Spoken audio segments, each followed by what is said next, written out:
Napaka-importante po ng oras para sa ating asawa. Napaka-importante po ng oras para sa ating pamilya. Yung responsibilidad po natin bilang asawa, bilang tatay at nanay, walang ibang pwedeng pumalit sa atin sa responsibilidad na yan. Blessing po ng Panginoon Diyos sa atin yan na magkaroon tayo ng asawa at magkaroon tayo ng pamilya.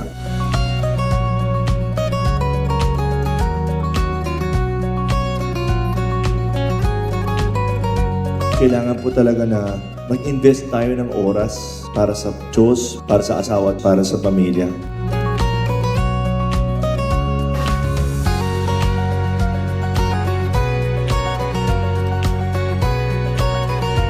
So ito pong goal natin dito po sa Couples Enrichment Seminar is para ma-realize natin it's about how I can be a better husband to my wife, better father to my children, and better servant of God.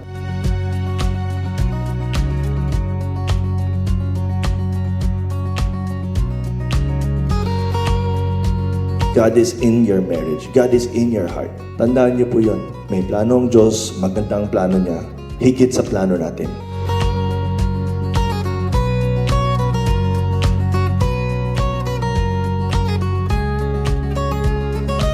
Yung relationship, yung pag-build po niya, hindi pwedeng tayo-tayo lang.